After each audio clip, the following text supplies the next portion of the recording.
Hello students. बेटे आइए आगे का टॉपिक पढ़ते हैं। Now today's topic is respiration. You know respiration, what is respiration? This is known as chemical respiration, है ना।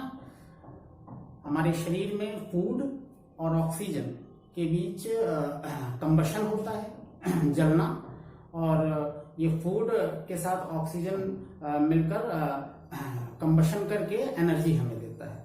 सो जो एक रेस्पिरेशन हो गया, ये एक केमिकल रेस्पिरेशन कहते हैं इसको।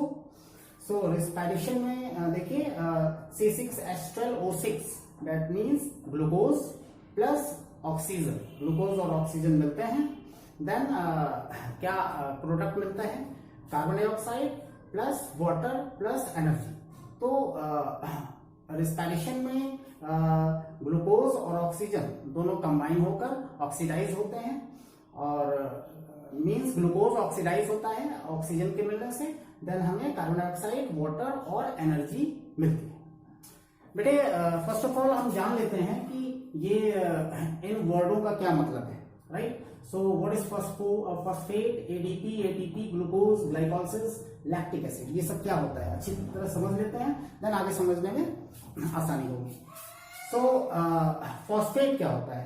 फॉस्फेट एक सब्सटेंस है जो इसमें फॉस्फेट ग्रुप से बना होता है ना, और एक ये जो है हमारे सेल में रहता है।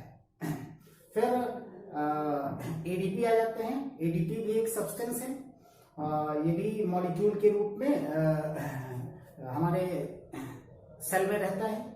और इसमें बेटा एडीपी है तो एडेनोसाइन डाइफॉस्फेट, इट मींस कि दो फॉस्फोरस ग्रुप होते हैं। अब देखिए फॉस्फेट किससे बनता है? फॉस्फोरस और ऑक्सीजन से बनता है, और इसमें फॉस्फेट ग्रुप होता है, और ये एक सब्सटेंस है फॉस्फेट। देन एडीपी जो है ये भी एक सब्सटेंस है और मॉलिक्यूल के रूप में, और इसमें दो फॉस्फोरस ग्रुप होते हैं। देन देखिए ग्लूकोज, ग्लूकोज हम जानते हैं सिंपल फूड होता है। एंड देन ग्लाइकोलाइसिस, ग्लाइकोलाइसिस ये फूड और ऑक्सीजन दोनों मिलकर जो ऑक्सीडेशन होता है, हाँ, इस प्रोसेस को ग्लाइकोलाइसिस कहते हैं। और ये फूड और ऑक्सीजन मिलकर ग्लाइकोलाइसिस जो होता है, इसमें पाइरुविक एसिड फॉर्म होता है। तो oxidation of glucose to produce pyruvic acid, food का ऑक्सीडेशन होकर पाइरुविक एसिड में कन्वर्ट होना, इसको ग्लाइकोलाइसिस कहते हैं। देन आते हैं लैक्टिक एसिड। लैक्टिक एसिड को लैक्टेट भी कहते हैं। ये एक कंपाउंड है जिसमें 3 कार्बन के एटम होते हैं, है ना। 3 कार्बन एटम वाला कंपाउंड है लैक्टिक एसिड, और इसको हम लैक्टेट भी बोलते हैं। अब देखिए रेस्पिरेशन के कितने टाइप्स हैं? मेनली 2 टाइप्स होते हैं, एरोबिक और एनारोबिक। सिंपली इसको समझ लेते हैं कि एरोबिक रेस्पिरेशन में हम ऑक्सीजन की हेल्प से रेस्पायर करते हैं, तो वो एरोबिक हो गया। देन एनारोबिक मींस कि without the help of oxygen, बिना ऑक्सीजन के मदद के रेस्पिरेशन करते हैं, उसको एनारोबिक रेस्पिरेशन कहते हैं। देखिए इसको मैंने जो है इक्वेशन से समझाया है कि एरोबिक रेस्पिरेशन में स्टेप बाय स्टेप क्या होता है। एरोबिक रेस्पिरेशन में जब ऑक्सीजन की मदद से हम जब रेस्पिरेशन करते हैं, उसमें ग्लूकोज कन्वर्ट हो जाता है पाइरुविक एसिड में, है ना। पहला स्टेप है ग्लूकोज पाइरुविक एसिड में कन्वर्ट हो जाता है। देन सेकंड स्टेप क्या है कि pyruvic acid carbon dioxide plus water में कन्वर्ट हो जाता है ना।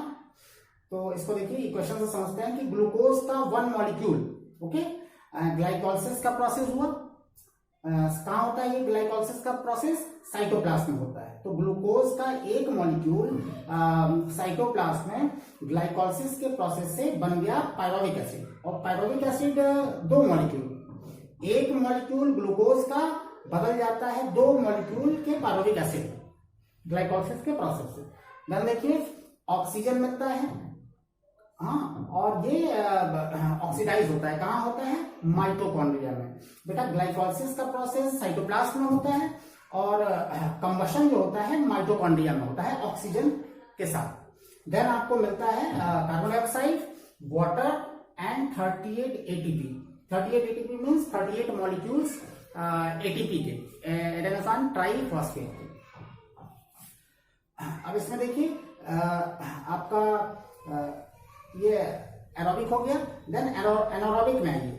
एनारोबिक में भी दो स्टेप है। ग्लूकोज पायरोबिक एसिड में फर्स्टली बन जाता है, देन पायरोबिक एसिड बन जाता है इथेनॉल में और कार्बन डाइऑक्साइड में, ठीक है ना। तो देखिए इसमें एनारोबिक में दो चीजें हैं, एक तो प्लांट में एनारोबिक कैसे होता है, देन एनिमल में कैसे होता है। तो इसमें इथेनॉल और कार्बन डाइऑक्साइड बन जाता है प्लांट्स में और लैक्टिक एसिड बन जाता है एनिमल्स में। तो इसको देखिए इक्वेशन से समझ लीजिए कि ये पहला वाला इक्वेशन जो है वो आपका प्लांट्स के लिए है। ग्लूकोज ग्लाइकोलिसिस के प्रोसेस से साइटोप्लाज्म में पायरोबिक एसिड में कन्वर्ट हो गया, ग्लूकोज का एक मॉलिक्यूल पायरोबिक एसिड के दो मॉलिक्यूल में कन्वर्ट हो गया।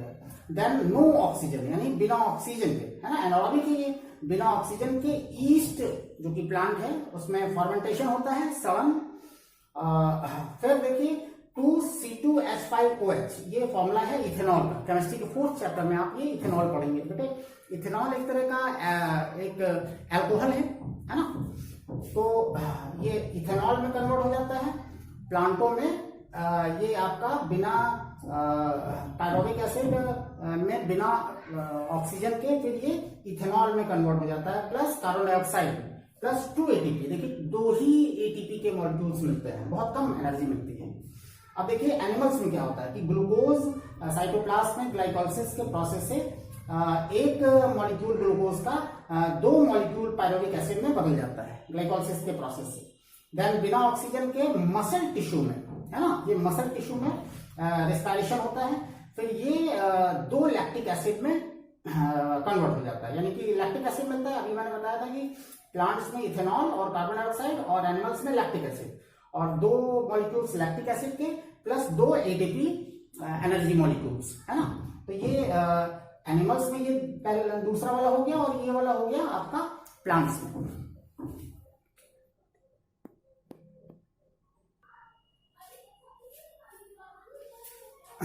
हाँ बेटा, अब आते हैं हम नेक्स्ट टॉपिक है रेस्पिरेशन इन प्लांट्स।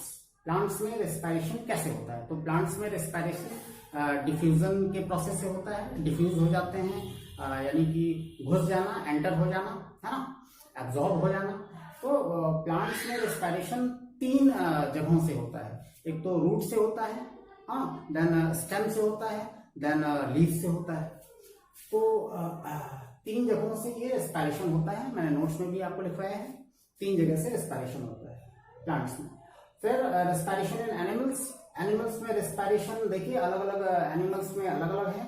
अब जैसे कि अमीबा है, अमीबा अपने सेल मेम्ब्रेन से रेस्पायर करता है, ठीक है। अर्थवर्म अपने स्किन से रेस्पायर करता है। फिशेज गिल से रेस्पायर करते हैं। इंसेक्ट स्पेरिकल्स होते हैं, है ना, होल्स होते हैं उनके शरीर में। और फिर फ्रॉग आपके लंग्स भी होते हैं, देन स्किन भी होता है।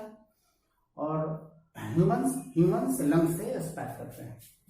अब देखिए बेटा रेस्पिरेशन इन ह्यूमंस। अब ह्यूमंस पे आ जाते हैं। तो ह्यूमंस में ये मैंने डायग्राम बना रखा है, थोड़ा सा डायग्राम जल्दी बनाया है। डायग्राम में देख लीजिए कि सबसे पहले नोज आता है। नोज में नॉस्ट्रिल्स होते हैं, नाक के छेद होते हैं, 2 छेद होते हैं नॉस्ट्रिल्स। और नाक के छेद के से एक रास्ता जाता है जिसको नासल पैसेज कहते हैं, जिसको हम नासल कैविटी भी कहते हैं। कैविटी मीन्स गड्ढा, है ना। तो नासल पैसेज, नाक के छेद। तो जब हम सांस लेते हैं तो नाक के छेदों से होकर हवा नासल पैसेज के रास्ते, है ना, फिर ये आपको ट्रैकिया में पहुंचता है। हाँ, ट्रैकिया क्या है, विंड पाइप है, हवा जाने का पाइप। फिर ब्रोंकस, ब्रोंकियोल, लंग्स में पहुंच जाता है और फिर ये डायफ्राम होता है। देखिए एक एक मैं बताता हूं। ये आपका जो है नोज हो गया, नॉस्ट्रिल हो गया ये आपका, है ना। इस नॉस्ट्रिल के रास्ते आपका एयर एंटर करता है, ठीक है। फिर ये फार्नेक्स है। फार्नेक्स क्या होता है, 2 राह, जैसे एक रास्ते से 9th में आपने पढ़ा था ना, 2 रोड्स 1 रोड डाइवर्स इन 2, एक रोड 2 में बढ़ गया। तो ये एक रास्ता 2 रास्ते में बढ़ जाता है। एक तो ये फूड पाइप है ना, और दूसरा ये आपका जो है इधर लंग्स में चला जाता है। अब देखिए मैंने पहले भी बताया था आपको कि जो फूड पाइप है हमारा मुंह और नाक दोनों का एक जगह पे मिलना होता है, वो है फार्निक्स। तो मुंह से हम खाना खाते हैं, सांस भी लेते हैं, और नाक से सिर्फ सांस लेते हैं। तो खाना और एयर दोनों आके यहाँ से सेपरेट हो जाते हैं। खाना चला जाता है आपका इधर फूड पाइप में, और फिर एयर जो है फार्निक्स से ही इधर लंग्स की ओर यानी कि ट्रैकिया में आ जाता है। ये आपका जो है लार्नेक्स है, लार्नेक्स वॉइस बॉक्स। देन उसके नीचे जो है आपका ट्रैकिया है, इसको विंड पाइप कहते हैं, ठीक है ना। विंड पाइप फिर आगे जाके दो ब्रांचों में बढ़ जाता है। एक तो जिसको हम ब्रोंकस कहते हैं, ये भी ब्रोंकस, ये भी ब्रोंकस, दो ब्रोंकस हो गए, है ना। सिंगुलर को ब्रोंकस कहते हैं और प्लूरल को जो है ब्रोंकाई कहते हैं, ठीक है। तो ये ब्रोंकाई जो है आगे जाके फिर ब्रोंकियोल में कन्वर्ट हो जाता है, ब्रांच हो जाता है। अब ब्रोंकियोल में जो सबसे छोटा ब्रोंकियोल होता है उसमें एयर सैक्स यानी एल्वोली एयर सैक होता है, गुब्बारे जैसा, उसमें हमारा एयर जाके भर जाता है। और ये जो डायफ्राम होता है ये मसलों का शीट होता है जो ब्रीद इन ब्रीद आउट में हेल्प करता है। तो देखिए कैसे हवा एंटर हुआ आपके फार्नेक्स से, आपका अलग हो गया, और यहाँ पे वॉइस बॉक्स से होकर एंटर किया तो ट्रैकिया विंड पाइप में, विंड पाइप आगे जाके दो ब्रोंकस में डिवाइड हो गया, और फिर ब्रोंकस अलग अलग ब्रोंकस फिर ब्रोंकियोल में डिवाइड हो गया, है ना। और जो सबसे छोटा ब्रोंकियोल होता है उसमें जो एल्वियोली चिपका रहता है, ज्वाइंट रहता है। एल्वियोली एयर सैक है जिसमें आके हवा एंटर करता है, स्टोर हो जाता है। अब देखिए यहां से लंग्स में किस तरह से हवा एंटर करता है, तो ये है आपका।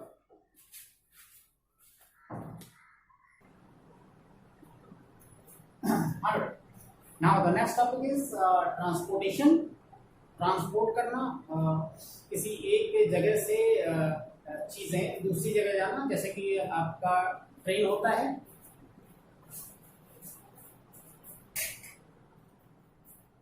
जैसे ट्रेन होता है, ट्रेन सवारियों को, पैसेंजर्स को और सामानों को एक जगह से दूसरी जगह पर ले जाता है, वहां से ले आता है।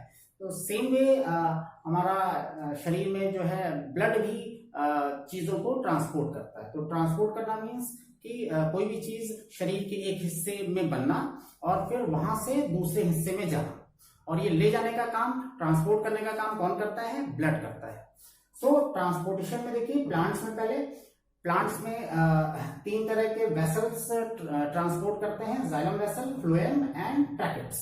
जाइलम वेसल जो है वाटर और मिनरल ट्रांसपोर्ट करते हैं, और आपका फ्लोएम वेसल फूड ट्रांसपोर्ट करता है। जाइलम वेसल पौधों के, पेड़ों के जड़ों से ऊपर की ओर, अपवर्ड डायरेक्शन में जाता है ना, सीधा। तो वाटर मिनरल मिट्टी से जड़ें जो है एब्जॉर्ब कर लेती हैं, एब्जॉर्ब करके सीधा ऊपर ले जाती हैं और पूरे पौधे में, प्लांट में ट्रांसपोर्ट करती हैं। देन आपका फ्लोएम हो गया। फ्लोएम लीव्स में होता है, तो लीव्स से नीचे की ओर और लीव्स से ऊपर की ओर पूरे प्लांट में ट्रांसपोर्ट होता है। तो फूड जो है फ्लोएम वेसल से नीचे और ऊपर दोनों तरफ जो है ट्रांसपोर्ट होता है, और जाइलम वेसल से वाटर और मिनरल सिर्फ नीचे से ऊपर ट्रांसपोर्ट होता है। देन जाइलम की तरह ही ट्रैकेट्स होते हैं जिनमें स्पिंडल शेप के सेल्स होते हैं, है ना। ये जाइलम और ट्रैकेट्स ये डेड सेलों से बने होते हैं, और ये ट्रैकेट्स जाइलम में क्या है कि दोनों जो वेसल होता है दोनों तरफ रास्ता खुला रहता है, ट्रैकेट्स में दोनों तरफ बंद होता है। तो ये ट्रैकेट्स जो होते हैं वो इस तरह के होते हैं, ये देखिए ये इस तरह से, दोनों तरफ रास्ता बंद है और बीच में छेद होते हैं, पोर्स होते हैं, यहीं से वाटर मिनरल जो है रिश्ते हैं, निकलते हैं। तो ये आपका जो है ट्रैकेट हो गया। देन देखिए ये तो प्लांट्स में हो गया था। एंड ह्यूमंस में ट्रांसपोर्टेशन मेनली जो है ब्लड और ब्लड वेसल करते हैं। ब्लड वेसल में ब्लड होते हैं, है ना, खून की नसों में खून होते हैं। तो ब्लड वेसल तीन तरह के होते हैं, आर्टरीज, वेन्स और कैपिलरीज। आर्टरीज सबसे मोटी नस होती है, और उससे जो पतली होती है वो वेन्स होते हैं, और जो आर्टरीज और वेन्स को जो बहुत ही बाल के बराबर बारीक जो नसें होती हैं जो आर्टरीज और वेन्स को जोड़ती हैं वो कैपिलरीज होती हैं, बहुत पतली बारीक नसें, है ना, खासकर हमारे ब्रेन में रहता है।